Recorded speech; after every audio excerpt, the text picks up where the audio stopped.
नमस्कार दोस्तों, आप पढ़ रहे हैं कक्षा 12वीं एनसीईआरटी गणित, जिसमें आज हम पढ़ेंगे प्रश्नावली 6.2। तो देखिए, इस प्रश्नावली में हमें पढ़ना है कि कोई भी फलन वर्धमान या ह्रासमान कैसे होता है। तो देखिए, जैसे हमें पहला सवाल दिया गया है, सिद्ध कीजिए कि रियल नंबर पर f(x) कोई फलन है और यह फलन वर्धमान है। इतना हमें सिद्ध करना है। तो देखिए कैसे सिद्ध करते हैं, नियम आप ध्यान से समझना। यदि कोई फलन आपको f(x) दिया गया है कुछ भी, तो सबसे पहले तो आप x के सापेक्ष अवकलन करके f(x) ज्ञात करेंगे। पहला काम ये होता है। अब ध्यान देना, यदि आपको दिया गया है रियल नंबर पर या फिर x का कुछ मान दिया जाए, तो देखिए यदि आपको r दिया गया है तो हम r पर चेक करेंगे, मतलब कोई भी रियल नंबर रखेंगे कहाँ पे, f(x) पे, और चेक करेंगे f(x) का मान 0 से बड़ा आता है या छोटा आता है। यदि 0 से बड़ा आया तो फिर वह फलन कहलाता है वर्धमान या निरंतर वर्धमान भी हम कह सकते हैं। और यदि f(x) का मान कोई भी रियल नंबर रखने पे छोटा आया 0 से, तो वो कहलाता है ह्रासमान या फिर निरंतर ह्रासमान भी उसे कहते हैं। तो देखिए, जैसे कि पहला सवाल है, तो देखिए सबसे पहले हमें दिया गया है क्या, एक फलन दिया है। तो हमने लिखा, दिया है हमें f(x) बराबर 3x + 17 दिया गया है। अब देखिए हम क्या करेंगे, x के सापेक्ष यदि अवकलन करते हैं तो यहाँ पे क्या हो जाएगा, f(x) का अवकलन f(x) हो जाएगा, और 3x का करेंगे तो 3 हो जाएगा, 17 का करेंगे तो 0 हो जाएगा। तो देखिए यहाँ पे अवकलन जो हमें प्राप्त हुआ है वो 3 प्राप्त हुआ है। अब हम रियल नंबर पे चेक करेंगे।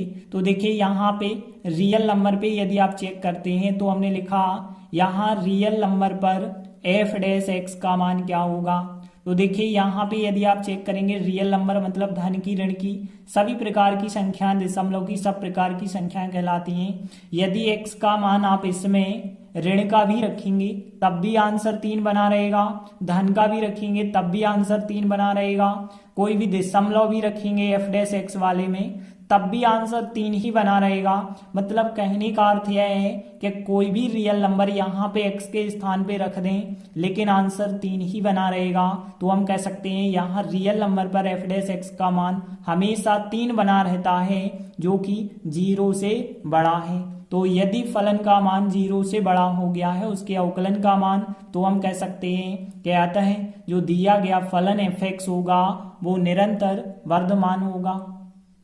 तो देखिए हमने लिखा, आता है रियल नंबर पे जो हमें फलन दिया गया था वो फलन वर्धमान है या फिर निरंतर वर्धमान है, एक ही बात है। तो इस प्रकार से पहला सवाल कंप्लीट हुआ। इसके बाद देखिए दूसरा सवाल है, सिद्ध कीजिए कि रियल नंबर पे f(x) बराबर e2x की पावर से प्रदत्त फलन वर्धमान है। तो देखिए इसे भी हम वैसा ही करेंगे। तो सबसे पहले हमने लिखा हल, हमें जो दिया गया है फलन, पहले तो हम वो लिखेंगे। तो देखिए हमें दिया गया है f(x) बराबर फलन जो है e पे 2x की घात। अब देखिए यदि हम इसका x के सापेक्ष अवकलन करेंगे तो f(x) आ जाएगा, और यहाँ पे इसका अवकलन करेंगे तो देखिए e2x का तो e2x होगा, लेकिन 2x का रिपीट कर देंगे x के सापेक्ष तो 2x का 2 और रिपीट हो जाएगा। मतलब हम कह सकते हैं कि f(x) का मान कितना आ चुका है, 2, e पे 2x की घात आ गया है। अब देखिए ध्यान देना, हमें कहा गया है रियल नंबर पे, तो रियल नंबर पे हम चेक करेंगे और चेक करेंगे यह मान 0 से बड़ा होता है तो फिर कह देंगे वर्धमान है, और 0 से बड़ा नहीं होता होगा तो कह देंगे फिर ह्रासमान है। तो देखिए हमने फिर यहाँ पे लिखा, यहाँ रियल नंबर की यदि बात करें तो उस पर f(x) का मान क्या होगा, ध्यान देना, क्योंकि यदि हम यहाँ पे देखिए 2e पे 2x की पावर लिखी है तो उसे हम ऐसा तो लिख सकते हैं ना, बिल्कुल, कि ex के ऊपर 2 की घात। अब आपको पता है 2 की घात का मान मतलब किसी भी संख्या का वर्ग हमेशा होता है धनात्मक। तो इसका मान तो हमेशा धनात्मक होगा और 2 का गुणा करेंगे तो पूरा आंसर क्या हुआ, धनात्मक। धनात्मक मतलब 0 से बड़ा हो जाएगा, तो हम कह सकते हैं यहाँ रियल नंबर पर एफ डैश एक्स का मान 0 से बड़ा है। अतः हम कह सकते हैं कि रियल नंबर पे जो हमें फलन दिया है वो निरंतर वर्धमान है। तो देखिए हम लिख देंगे, अतः रियल नंबर पर जो एफ एक्स फलन था e पे 2x की घात निरंतर वर्धमान है। तो इस प्रकार से दूसरा प्रश्न कंप्लीट हुआ। आगे देखते हैं तीसरा सवाल है, सिद्ध कीजिए कि एफ एक्स बराबर साइन एक्स से प्रदत्त फलन इस अंतराल में वर्धमान है, इस अंतराल में ह्रासमान है और इस अंतराल में ना तो वर्धमान है ना ही ह्रासमान है। तो देखिए दिया गया है एफ एक्स बराबर साइन एक्स। देखिए अब साइन एक्स दिया है फलन का मान, तो हम इसलिए उसका अवकलन करेंगे तो एफ डैश एक्स क्या हो जाएगा, साइन एक्स का अवकलन कितना हो जाएगा, कॉस एक्स हो जाएगा। अब देखिए हम चेक करेंगे कि इस अंतराल पे फलन का मान वर्धमान कैसे होता है। तो देखिए ए नंबर का हमने सवाल लिया, तो देखिए हमने कहा अब अंतराल की बात करें यदि, तो अंतराल 0 से 90 के बीच की बात हो रही है। मतलब यदि आप 0 से 90 के बीच बात करेंगे तो देखिए इस अंतराल पर आपको पता है cos x का मान क्या होता है, 0 से 90 के बीच में cos x हमेशा धनात्मक होता है। तो देखिए cos x यदि धनात्मक होता है तो हम कह सकते हैं कि यहाँ जो f डैश x होगा, f डैश x क्या हो जाएगा, फिर 0 से बड़ा हो जाएगा। फिर देखिए हमने यहाँ पे बताया कि 0 से 90 के बीच ही यदि आप x का मान लेते हैं, जैसे 45 ले लिया तो cos 45 धनात्मक हो गया। यदि हमने cos 30 ले लिया वो भी धनात्मक आंसर होगा। मतलब 0 से 90 के बीच कुछ भी आप x का मान रखेंगे तो f डैश x का मान धनात्मक होगा, मतलब 0 से बड़ा हो जाएगा और 0 से बड़ा होगा। मतलब हम कह सकते हैं कि अतः 0 से पाई जो अंतराल है इसमें फलन जो एफ एक्स है वो क्या हो जाएगा, वर्धमान हो जाएगा या फिर निरंतर वर्धमान भी हम कह सकते हैं। तो देखिए पहला सवाल तो हमारा इसका सिद्ध हो चुका है। अब देखिए हम दूसरे सवाल की बात करें तो यहाँ पे आपको अंतराल जो दिया गया है वो कितना है, अंतराल π/2 और पाई के बीच में है। तो देखिए इस अंतराल पर यदि हम देखें तो हमें पता होना चाहिए कि cos x का मान यहाँ 90 और 180 के बीच की कोई भी संख्या यदि रखी जाए तो cos x का मान क्या होता है।